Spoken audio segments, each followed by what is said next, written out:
All right. So it's all done, as we can see. It's a lot slower now, of course, because it's like, 4 million, 3.5 million, 4 million particles. But that's okay. We could push a lot more than that, but let's just stick with this for now. Let's see what it even looks like. I'm going to go back to this frame, maybe? That's good.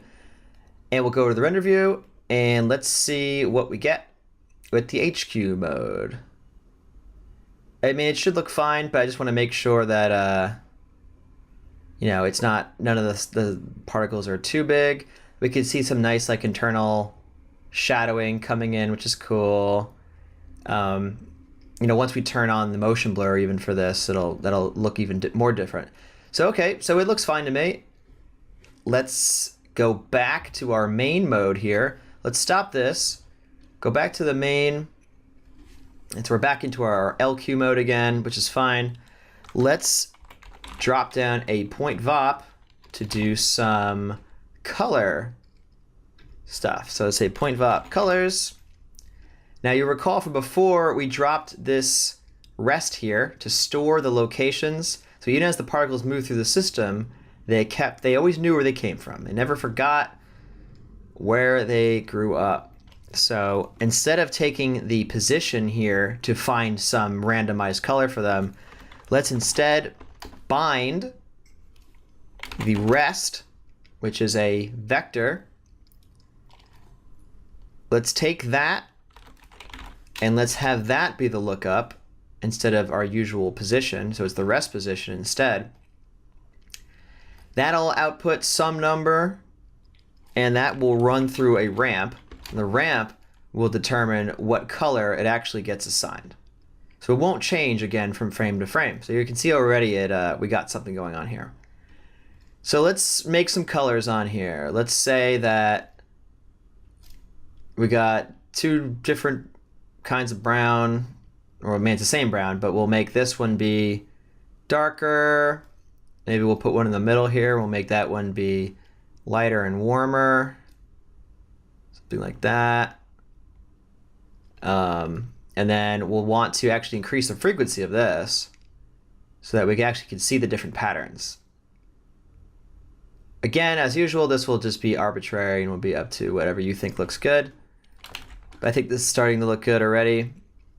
Where you can see different sprays, different colors coming up. It's all over the place. There's just clay and who knows what else. It's all these little details that come together that is what makes this stuff look nice in the end.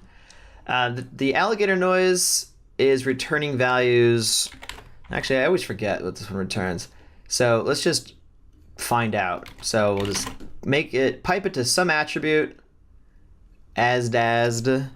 Let's put alt right bracket, and we can bring up our geometry spreadsheet. And what is that actually getting us? I'm gonna hide all of them. There it is. So the alligator is giving me numbers from 0 essentially to 0.64. Okay.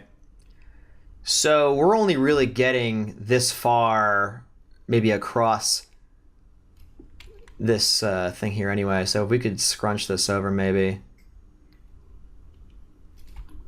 Yeah, something like that. Yeah. You can always play with this. As you can see, it changes the colors as we move this stuff around. But that's pretty good. I imagine actually that we'll probably want more on the darker side for a lot of this, because this was like underground. But this is enough that I can see a pretty good color variation in here. Very cool. So as one last thing before we finish this chapter, let's actually take a look at the HQ mode. Now we don't even need to go into the HQ take. We can just set this to HQ right here in case I need to change things. Now you can really see the different colors coming through, which is really nice. Let's see, what does that look like in the render view? Let's see. Let's see. This will also probably help us to judge the particle size a little bit better too. So now it actually looks like dirt. And let's also, while I'm thinking about it, so we have a velocity attribute here. Let's let's make use of it. Let's pause this for a minute. I'm going to say under render, sampling, geometry, velocity blur, because that's the V. And actually on the thing itself, the Mantra, go to rendering, allow motion blur. Now we can unpause this and see what that gets us. It's thinking about it again, so gotta give it a second. And now we should be able to get more streakiness out of this. You know, at least in the areas that are moving quickly. So cool. So we're on our way. And next up is the actual creation of rigid body, or the rigid body pieces that we're going to source into the sim.